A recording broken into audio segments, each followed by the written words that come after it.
Siphinde sikubingelele kwikhaya TV 2. Wena oqala ukungena kuleli khasi siyacela ucofa ibhathini subscribe khona uzohlezi uyithola indaba njengoba zinjalo. I-MK Party ibimelwe uMr Man lapho ebecacisa khona ukuthi kungani befuna iJSC ihlehlise ukuhlala kwayo oyibizwa ukuhlala ngomhla ka7 kuMfumfu ngolimi lasemzini uOctober. Awumuzweke ecacisa ukuthi kungani befuna ingahlali iJSC. A few things. Firstly, contrary to popular belief, MK Party respects rule of law. MK Party respects the Constitution.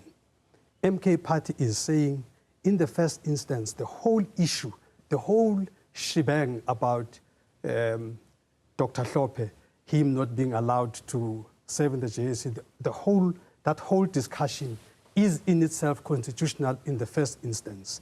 And the reason we say this is because if you go to the Constitution itself, Section 47, that clause is very clear about who cannot be a member of Parliament in the first instance.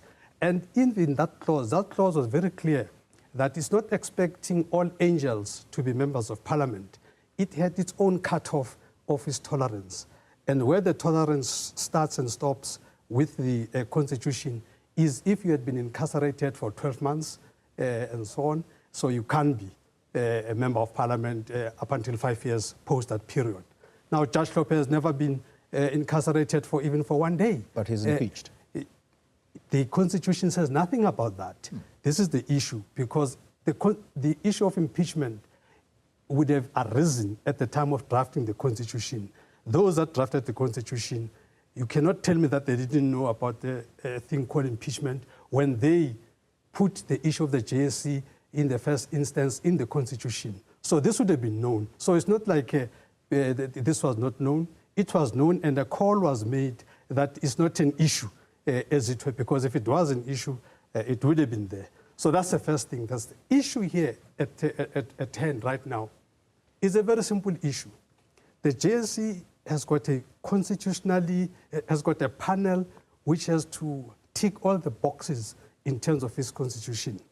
The panel, the JSC panel of 23 odd members, must have advocates, must have attorneys, must have members of society, of academia and so on. But importantly, it must also have a component of the National Assembly. Now that National Assembly is also not just left to chance. It's regulated how that part is composed. And the regulation is very simple. It should not be less than 50 of that component of the National Assembly.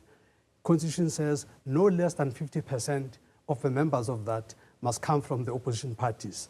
Now, the arrangement that was submitted to the JSE met those requirements.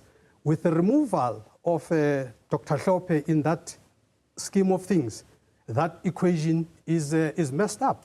So therefore, the proper constitution, as envisaged in the constitution, is being violated by the removal of Dr. Hlophe there. So we are saying, if they proceed on those bases, then it means all the decisions that will be taken, they'll be tarnished decisions because they'll be taken with a structure that has failed to meet the constitutional master in terms of how it should look like. So all we're asking is a very reasonable thing. We're saying, postpone these interviews that are scheduled for the 7th, because, in fact, when we're saying that two things were at play, one was the review application, which is at the Western Cape High Court, or Part B, that we're waiting for, and the other was the AfriForum application at the Constitutional Court. I don't know if you know, Xoli, I'm going to make breaking news for you. Breaking news. That application of the AfriForum has been kicked out of the Constitutional Court. The Constitutional Court said, don't waste our time here, get lost, go play in the traffic. They kicked them out on two grounds. First, they say to them, this nonsense that you're bringing here does not engage the jurisdiction of the Constitutional Court. That's the first thing they say. Secondly, they say to them, the direct access that you want here is not even warranted. So please, don't waste our time, get lost. Okay. So that one is gone. And we think that should set the tone for what should happen in that review application. And the reason they said all of those things is because the Constitutional Court is clear that the Constitution, which is the supreme law of the land, a law that is above even the courts, is very clear on this matter. So the Constitutional Court says, what is it that we want us to discuss when this thing has got no, it's common cause that the man qualifies to be there? Okay. Why want to waste our time? Mr. Manye uphinde futhi wabesecacisa kumbuzo obuthi uma nje kukhishwe umuntu oyedwa kwi-JSC ingangahlala kanjani iqhubeke nomsebenzi wayo ngomuntu oyedwa nje ubese iphendula kanje. We're not dealing here with quorum issues.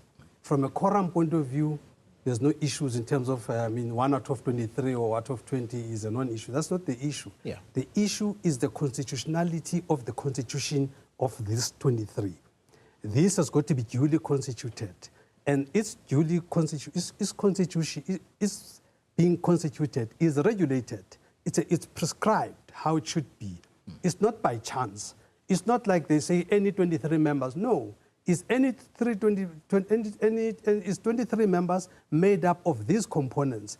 And it goes deeper. It says this particular component, for a reason, this particular component from the National Assembly can't just be anybody, can't just be 100% one way or the other.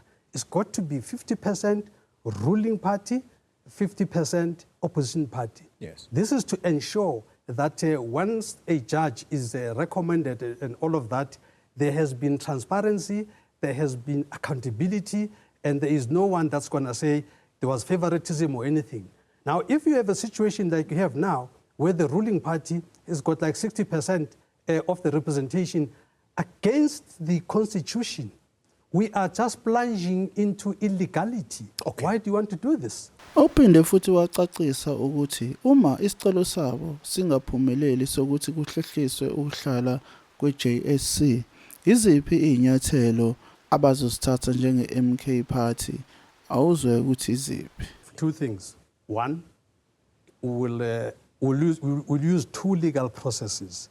The first legal action that we're going to do, we're going to interdict that sitting because we will argue that that sitting violates the Constitution for the reasons as explained. The second thing, we're going to do a mass protest. People of South Africa who have put this Constitution into place, when it's being trampled on like this, have got to stand up and defend this Constitution. So we're calling on all the forces of the MK party to be ready, that when they refuse a reasonable request like this, to say postpone until all of these processes are clear, we're calling on all our people to come and make sure that we stage a peaceful protest so that no sitting happens. This is our position.